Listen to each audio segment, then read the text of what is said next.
Hey, everybody, I'm Jed of the Jed TV Sports Network and WJOB Radio in Hammond, Indiana. I happen to own these fine institutions, and every once in a while I meet someone that has something to say, and then I convince them to A, write me a check, and then B, do a podcast. And this is one of them. It's being recorded live on radio and on TV, and you can get us on our WJOB 1230 YouTube channel, and you can watch it live. But it is September 4th at 10:30. If you got a question for Will Glaros, or me for that matter, you can call 219-845-1100. But most of you listen elsewhere, and you can get this podcast. All you got to type in Limbwalkers into Apple, Spotify, wherever you get your podcasts. Or you can also go to our YouTube channel and get it in. It's best to do the YouTube channel anymore. He's Will Glaros. Will, thanks. You bet, Jimmy. Good to be here. Boy, didn't we have a lot of fun on that last interview with Megan? So on the last episode, I don't know what number this is, our producer and the head of the WJOB Podcast Network is Adriana Alvarez. She's in there in the fishbowl right now. Woohoo! We are on the campus of Purdue Northwest, where she's going to be graduating. She already got Chicago after her, by the way. I should have had Megan give her some pointers on how Megan to handle. Would probably come back in. Yeah, she would do that. You know, we had Zoe Mintz's daughter. Yeah. Give her some pointers, but we're very honored to have her as our podcast producer. How long that will last, we don't know. Let's go to her. We had Megan Glaros, longtime weather person at CBS in several markets and nationally. She has left that world to raise a family here in Northwest Indiana and to work with her dad, who's sitting right next to me. How impressed were you there, Adriana? I'm sorry. I asked her, and then she took it off. Yeah, she's going to do her homework. She's got P&W class homework that she's got to finish. I've been multitasking with all of those. Yeah. But I was very impressed by her, and just also when she came in, she has a great glowing personality, and that's how you know, like, yes, that she was very good at her job when she was doing it. So that was one thing to take into account, and how she was saying that if you're able to do more than just present the news, present the weather, that was one thing that kind of stood out to me. So it was very interesting to have her on. I really enjoyed that episode that she did. That part that Yeah. Megan was talking about was just echoes with we just Rob today is at Barstool, and Sonny's at Big Ten Network. So is Jimmy Mullaney, and they come, and I tell them, I go, you got to learn all the tech. You need to know everything I know. And that's where it starts. And then people just want to be on the air. Adriana has gone through some very boring, rigid looks at how do you operate the tech. And now she knows how to operate all of it. And she can go to her Chicago internship and get that done. Yeah. Megan came out said it. I didn't coach her to say that, but she said basically the same thing, which was really cool. I remember when she got her first job in Parkersburg, West Virginia, and she lived in this little apartment. It was the first time she had ever lived on her own. She had terrible hours like she did at every other job. Well, not all of them, but it's like Chicago and so forth as far as the hours. But she always was searching for something to make herself better. And she had the energy. And like you said, I think, and I don't mean this in a braggadocious way, just blessed to have had two kids, she and her brother Matt, both who have these energized personalities that attract people and that influence people. When people hear them talk about whatever they're doing, the weather or the insurance, in Matt's case, they listen to them because they're authoritative. And the reason they're authoritative is because they're prepared and they know what they're doing. We're talking about, basically what are some of the ways to live a full life and to live a focused life at times. I don't know. People ask me what Limbwalkers is all about, and I'm like, man, I don't really know. I think that if we just started the podcast that we would get to it. certainly we've gone through the Limbwalkers creed, but the concept of risk is very big in a lot of our conversations, and it's inherent in the picture that we have right behind us, which you need to describe for people who are only listening to it as an audio podcast. It is a picture of me standing in, I have no idea what kind of tree it is, but it's a tree standing on one of the limbs, and on the picture it says, "One will never taste the fruit if one never ventures out on the limb." And I've decided I'm going to change my explanation of that it's not the tree trunk, it's the root. It is the base of the tree, and when you come out, you either go on the limb or you stay hugged to the root. And going out on the limb is risky, it's challenging, it's hard. But if you study, which I've done extensively, some of the most successful people in the world, and tried to adapt and use their tools and the things that they've made available to me, they're all willing to take that risk because they know it's not easy. They know that the thinner the air, the higher the reward. So the harder thing that they have to do, if they can accomplish it, the rewards are far greater. You just have to be willing to stick with it, because I can tell you from experience, it's not always wine and roses. It has times where things just blow up on you, and you got to deal with it. And there is no successful person who hasn't been through that.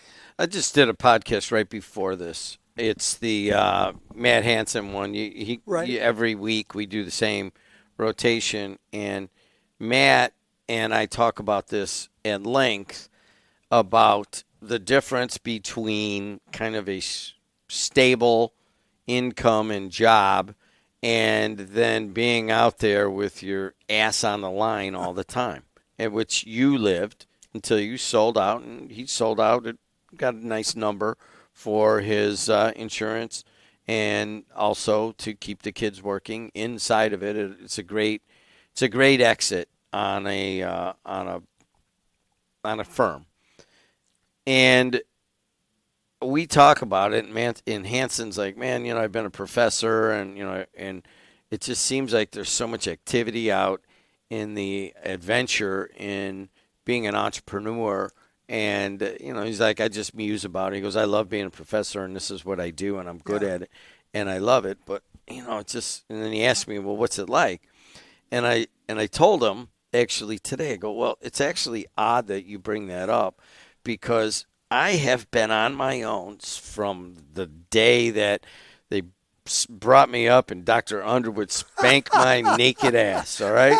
And part of it is that I just am kind of wired that way, to accept a lot of risk, to not want to be in a rut or routine, and certainly not to have somebody tell me what to do. Yeah. And all of that kind of adds up to, I was an independent trader in this massive board of trade where a lot of the guys were corporate traders, and I just kind of built my own thing up. And then I went here, and it's like my own independent media. And then every once in a while, like I have all these unions on, and I started out as a construction laborer. That's what I was going to do, and then I went to college. And I go, man, these guys are retired. They had a nice job, and they went all the way through, and now they're golfing at Wicker. Yeah. And I'm like, could I have been happy with that kind of stability of putting in concrete and that kind of thing? And I realize that it looks good that they have the stable life, but in the end, you're about halfway out on the limb. I'm hanging from the very end of it. And to me, there needs to be a balance. Now, Hanson's close to the limb. I'm hanging from the side. You're in a very risky area, but there you could still scoot back if you had to. Well, that's your choice. How much risk do you want to take, and how far does it take you? I mean, when I got into the insurance business, people are going, "You're what?" There were no jobs, so I just took it. And because of some events that occurred during those initial years where I paid some significant death claims, disability claims, I realized what I really did. And it was, to me, the most rewarding thing to be able to walk in a very dire situation and be able to give some positive light to the family who had just lost a loved one. I ended up gravitating into the benefits end of it, more of it, but that stuck with me all the way through, even the benefits, that people are paying for something, and I'll go out on the limb to the point that even if I have to pay for something that won't be paid for by the company, I'll do it because it's the right thing to do. And, I think the key is finding that you love to do, because if you do, it makes it so much easier, because you wake up in the morning and it's not like, oh God, you know what, I think I'll have a second and a third cup of coffee because I don't want to get in the car and I don't want to go to the office. Man, I wanted to be out the door and as fast as I could so I could do what I needed to do to add more business and help people. And I think,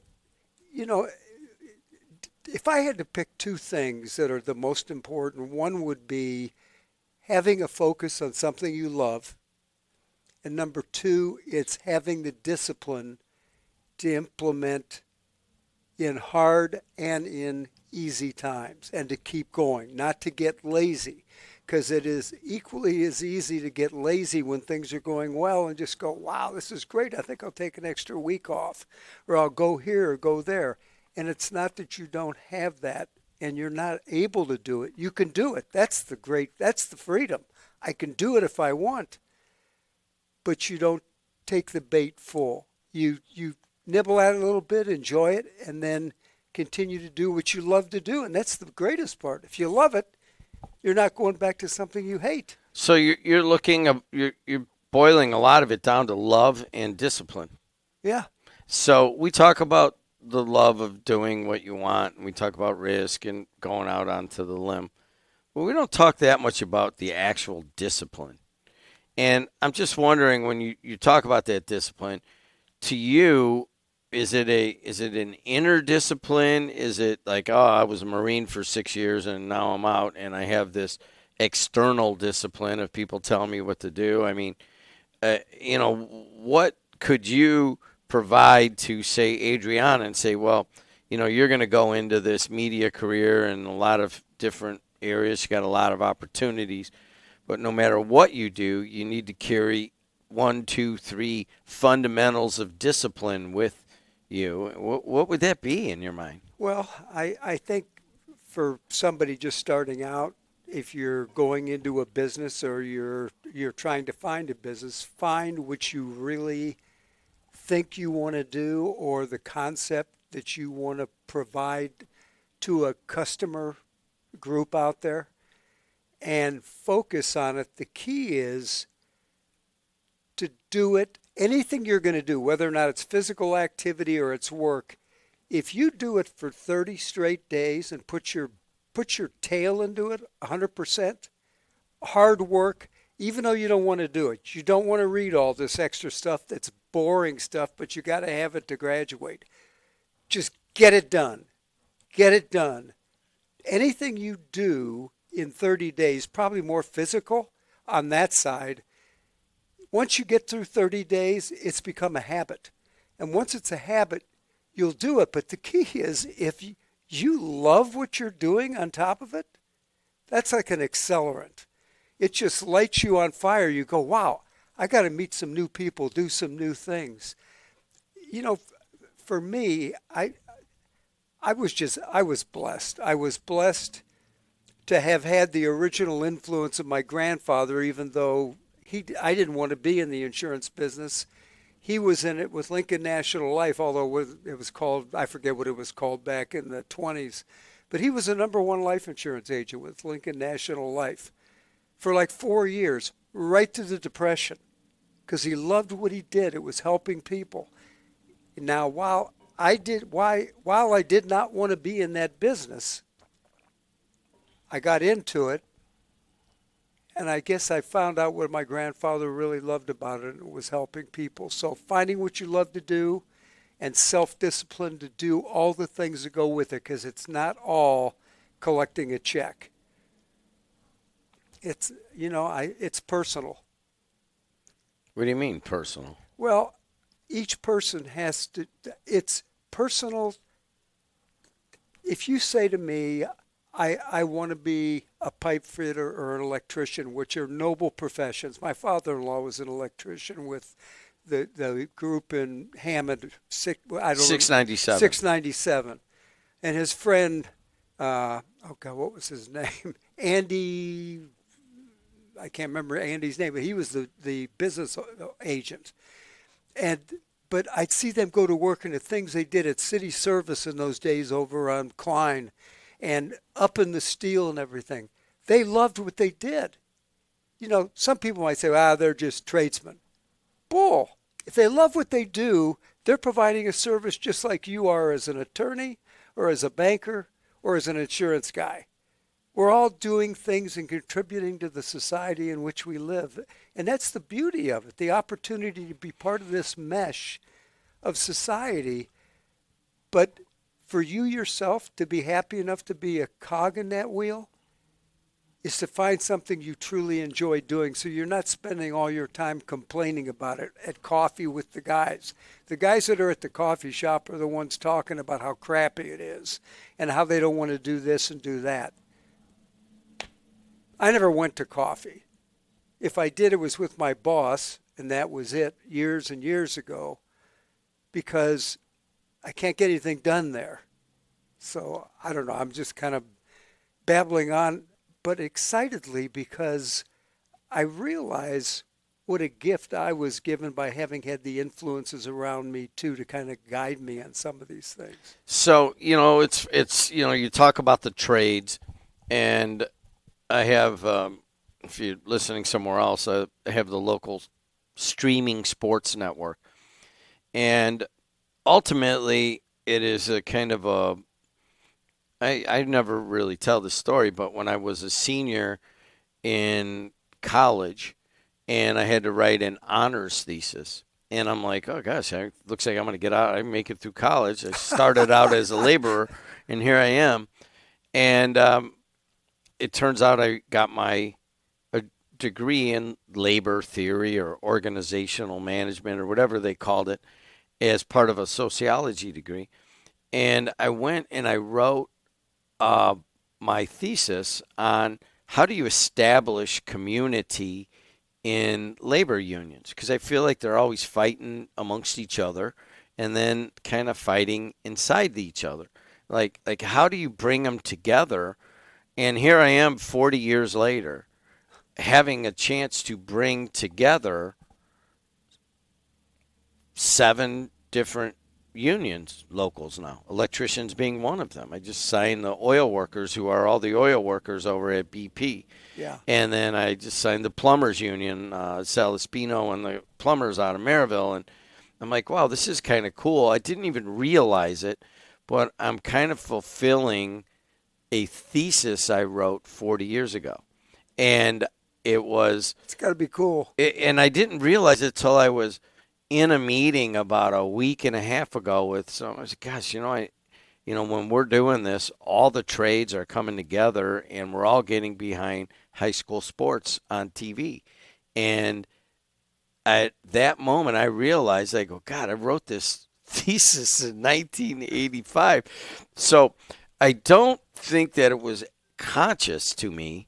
It wasn't conscious, but I may have been drawn to all of this subconsciously or unconsciously toward an ultimate mission that I didn't even know I was doing. I'm going to tell you something. Having done that 50 years ago or whatever it was. 40 years ago. 40 years ago. When you get something you really have a passion to deal with and it gets in here, it doesn't leave. It kind of waits for its time to mature in your life to do it. I mean, it is a way for people to dream about the future without living it yet.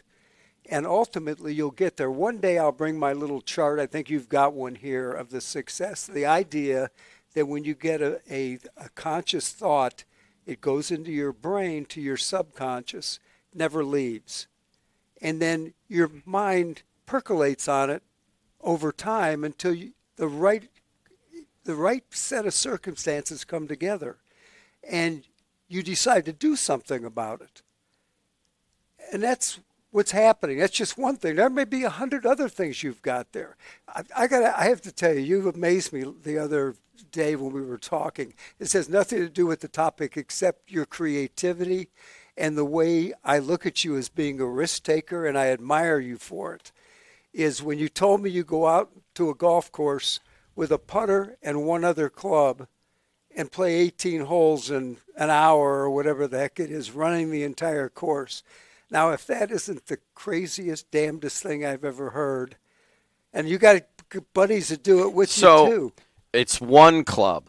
You learn to putt with your 7-iron. It's just one club and 2 balls, and you can play very quickly, and you don't have to do all the talking and all that. You're on your own. I might go out with somebody else. You know who does it with me and who has caught the bug? Because he's kind of like maybe like you and I are in the fact that we kind of want to keep moving and a little bit of solitude. Yeah. You know, I truly enjoy, especially as I get older, I realize, God, I'm like a solitary animal. I just want to kind of be alone a lot of time. So you just take the one stick, 2 balls, I call it. You can only there's all sorts of little rules that I've developed over the last 35 years of playing this. And Pete Corellis is now a disciple. He's a Jed Golf disciple. And he texted me the other day. He goes, it's a Sunday morning. He goes, for all these years I just get up and I go play golf. He goes, but it's open like between 7 and 8 where he plays. And he goes, I just go out with one stick and I go and I play the whole course. And then I come back and I have my coffee and I eat. And I just played 18 holes or 9. And so he's finding the same thing. But I appreciate the look at that creativity because, it's just something that I do. But I want to get back to one thing that you've mentioned in other podcasts, and that is the subconscious. I'm not a huge fan of the PMA movement. Sure. And, I'm maybe not a believer. Like if somebody came in and wanted to read my palm and give me something like that, I'm not really a believer, and they can tell that, right? Yeah. Well, you could tell I'm not a huge believer in the goal setting and the PMA stuff, but I agree with one part that you said. And you said, listen, if you are actively engaged in setting these positive mental images of what you want to get done, and you continue to think about it, it kicks into your subconscious. It's not like you made a list, like I need to get this done by I'm 30, this one time I'm 40, and you're working on it. But it's now in there, and if you continue to refresh and give more messages of where you want to go, your subconscious will take over and push you there. Let me tell you, I've had something for years, and it's probably been more in the last 5 years, but years before. One of my joys in life is being able to try to help younger people understand paths they can take to make their life really successful. And yet I also see the trials and tribulations they go through. So being active with that in mind, you'd say, well, what do you do with that? Well, I don't know. Well, about a number of years ago, I became part of the Early Learning Partnership, which became part of Mental Health America. And I think I've talked about this on the air before. I see us doing all these things, coming up with solutions for mental health problems, but we're doing nothing to prepare kids to face those issues when they grow up. Even if it's really young kids. And so I've got something I've been thinking about for years, which is helping kids, and I'm now trying to find the pathway to take that mental health problem and make it a mental, what I call mental wealth problem. Not problem, opportunity. That young kids, anybody can be taught how to take the right tools and become successful in life. So when you face those battering rams that knock you down, they don't knock you down as far. You're able to go. So when you say, we talk about looking to the future or having an idea and it percolates in the brain, this one's been there, I can't tell you how long, but right now I've already begun to work on it. And I don't know how I'm going to get it accomplished because the school systems don't want to have any time. They don't have time for the kids to have time to learn how to be prepared. They've got all these rules and things they've developed that take up all the time. To boil it down, then what you would like to work through ELP, Early Learning Partnership, and other, and I know that you have spoken to kids a lot. That's coming out of your subconscious, right? Yep. See, that's the part that I didn't get, and that's the part that made me realize that I now have a sports network that is brought 7 different trade unions together. I didn't think that was possible. And not only that, they're giving money to make it happen. But that was out of my subconscious from sitting in a dorm room 40 years ago. Isn't that great? But your out of the subconscious is always wanting to. I mean, that's probably partly why we're doing this podcast. Is like, well, God, I've always had some things I wanted to say. And here it is, the opportunity. It made itself. So that would be the one thing that I have taken out of these episodes so far is that the subconscious, if you got to feed it. And what are you feeding it? What are you feeding your subconscious? And that is a tough question for many of us. And I'll ask you a question again to see if you've done it. But have you read the thesis I gave you, As a Man Thinketh? Yeah, a while ago. Did you? Yeah, and it's. I mean, if you read it, that's what I'm talking about right now. Is As a Man Thinketh is how he basically follows, and I've always kind of rejected the kind of do-gooder, motivational speakers. Yeah. And I'm not that wired that way, but I'm wired for the subconscious. So, but anyways, I read it. Yeah. Yeah, I mean that really says it all. I mean it what's the word? Addresses everything that we're talking about. It is your mental set. If you go into something expecting failure, that's probably what you're going to get.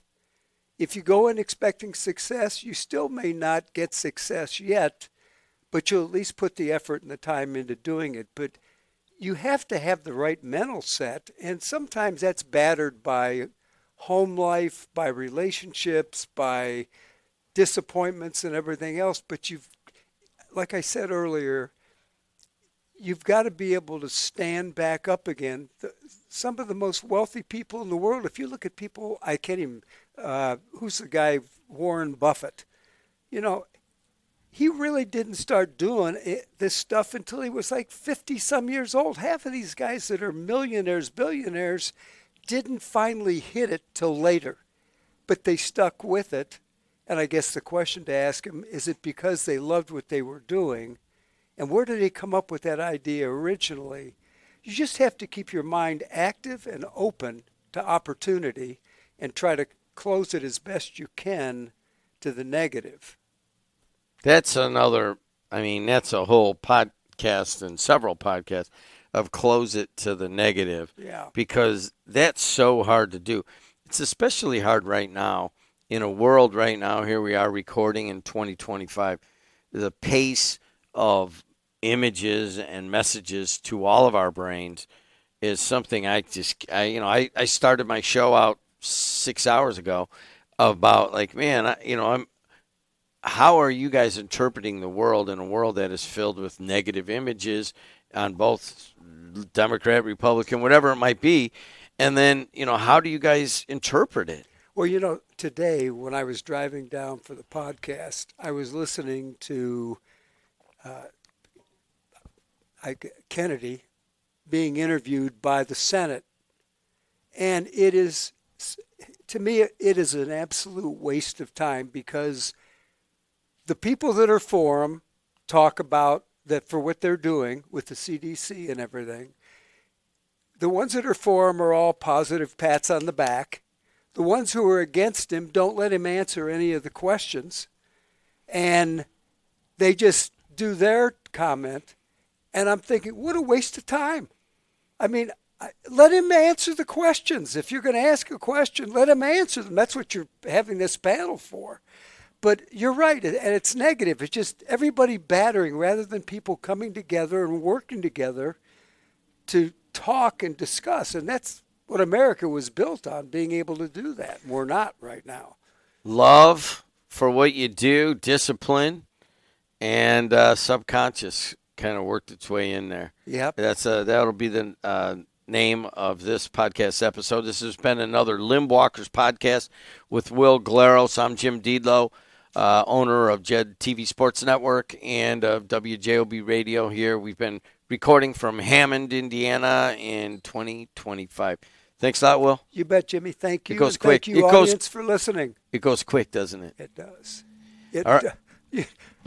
By the way, wait, we're not done yet. I haven't signed off yet. You can't. He's taking off his headset. All right, it goes quick. No. Hey, until next time, we'll see you later. Take care, everybody.